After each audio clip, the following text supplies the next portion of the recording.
Your online teacher. അപ്പോൾ നമ്മൾ income determination വളരെ പെട്ടെന്നൊന്ന് റിവൈസ് ചെയ്യാൻ വേണ്ടിയിട്ട് പോകുകയാണ്. ബാക്കി ചാപ്റ്റേഴ്സ് എല്ലാം നമ്മൾ ചെയ്തത് ഡിസ്ക്രിപ്ഷനിലുണ്ട് കേട്ടോ. ഡിസ്ക്രിപ്ഷനിൽ ലിങ്ക് ഉണ്ട്, ചെക്ക് ചെയ്യുക മക്കളെ. നമ്മുടെ 199 റിവിഷൻ ബാച്ച് അവൈലബിൾ ആണ്. ജോയിൻ ചെയ്യാൻ താല്പര്യമുള്ളവർ താഴെക്കാണുന്ന വാട്സപ്പ് നമ്പറിൽ ഹായ് +2 ക്രിസ്മസ് എന്ന് മെസ്സേജ് ചെയ്താൽ മതി. ഓക്കെ, സോ നമുക്ക് ക്വസ്റ്റ്യൻ ആൻഡ് ആൻസേഴ്സ് ആയിട്ട് നോക്കാം. എക്സ് ആൻഡേയും എക്സ്പോസ്റ്റും തമ്മിലുള്ള ഡിഫറൻസ് എന്താണ്? എക്സ് ആൻഡേ എന്ന് പറഞ്ഞാൽ പ്ലാനഡ് ആണ്. എന്ത് കാര്യം ഇപ്പോൾ X and consumption, X and investment എന്നൊക്കെ പറഞ്ഞാൽ പ്ലാൻ ചെയ്തിട്ടുള്ളത്, പ്ലാൻഡ് ഇൻവെസ്റ്റ്മെന്റ്, പ്ലാൻഡ് കൺസംഷൻ എന്നാണ് അർത്ഥം വരുന്നത്. അതേസമയം എക്സ്പോസ്റ്റ് എന്ന് പറഞ്ഞാൽ ആക്ച്വൽ ആയിട്ടുള്ളത് എന്നാണ് അതിന് മീനിങ് വരുന്നത്. ഇനി മാച്ച് ചെയ്യാനാണ് പറഞ്ഞിരിക്കുന്നത്.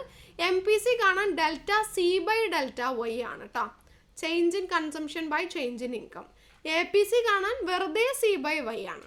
അതേപോലെ MPS കാണാൻ ΔS/ΔY, APS കാണാൻ വെറുതെ S/ വെറുതെ ഉള്ള Y.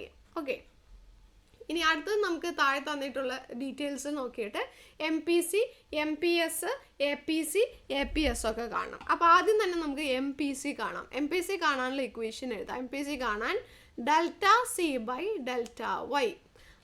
ΔC എന്ന് പറഞ്ഞാൽ കൺസംഷനിൽ വന്ന മാറ്റം. 900 ആയിരുന്ന കൺസംഷൻ 1000 ആയിട്ട് മാറി എന്ന് പറയുമ്പോൾ അവിടെ വന്ന മാറ്റം എത്രയാണ്? 100 രൂപയാണ്.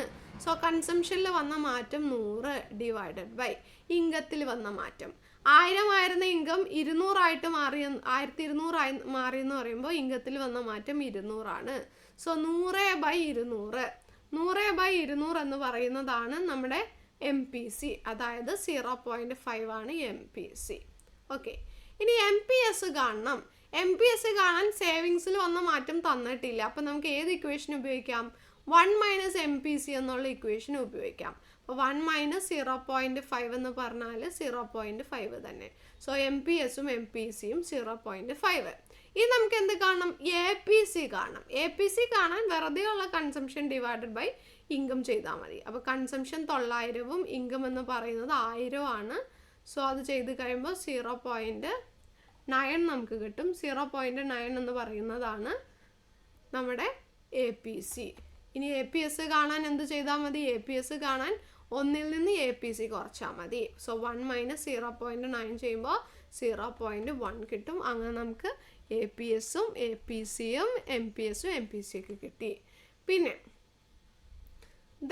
നമുക്കിതിൽ ഇമ്പോർട്ടൻ്റ് ആയിട്ട് പഠിക്കാനുള്ളത്, ഇത് വളരെ പ്രധാനപ്പെട്ടതാണ്, 5 മാർക്കിന് ചോദിക്കും. Diagrammatically explain the determination of equilibrium income and output in A 2 sector economy. Equilibrium നമ്മുടെ ഒരു 2 സെക്ടർ എക്കോണമിയിലെ ഒരു ഇക്വിലിബ്രിയം ഇൻകം എങ്ങനെ കാണുമെന്നുള്ളത് ഡയഗ്രമാറ്റിക്കലി, അതായത് ആ ഗ്രാഫ് വരയ്ക്കാനാണ് പറഞ്ഞിരിക്കുന്നത്. അപ്പോൾ നമുക്കറിയാം ഇക്വിലിബ്രിയത്തിൽ ഡിമാൻഡും സപ്ലൈയും ഈക്വൽ ആണ്. ആൻഡ് ഇക്വിലിബ്രിയം ഇൻകം കാണാനുള്ള ഇക്വേഷൻ ഇവിടെ എഴുതി വെച്ചേക്കാം, അതായത് C bar + I bar divided by 1 - C. ഇതാണ് ഇക്വിലിബ്രിയം ഇൻകം കാണാനുള്ള ഇക്വേഷൻ. ഇനി ഗ്രാഫ് വരയ്ക്കുമ്പോൾ ആദ്യം തന്നെ നമ്മളിതാ ഇവിടെ നിന്ന് ഒരു 45 ഡിഗ്രി ലൈൻ വരയ്ക്കണം. കാരണം അതാണ് നമ്മുടെ AS സപ്ലൈ കർവ്. ദെൻ ഇടയ്ക്ക് നിന്ന് ഇങ്ങനെ ചെരിച്ച് ഇങ്ങോട്ട് ഒരു ലൈൻ വരയ്ക്കണം, അതാണ് നമ്മുടെ ഡിമാൻഡ് കർവ്, അതായത് C bar + I bar + CY. Okay, ഇത് രണ്ടും കൂടി കൂട്ടിമുട്ടി ഒരു പോയിന്റ് ഉണ്ടല്ലോ, ഇതാണ് ഇക്വിലിബ്രിയം ഇൻകം. ഇതാണ് ഇക്വിലിബ്രിയം ഇൻകം എന്ന് പറയുന്നത്. അപ്പോൾ അത്രയും വരച്ചു കഴിഞ്ഞാലാണ് നമ്മുടെ ഈ ഒരു ഗ്രാഫ് കംപ്ലീറ്റ് ആകുന്നത്.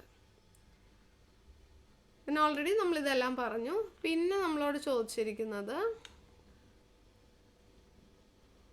അഗ്രിഗേറ്റഡ് ഡിമാൻഡ് ഷെഡ്യൂള് വരയ്ക്കാൻ അങ്ങനെ കാര്യമായിട്ട് ചോദിക്കാറില്ല.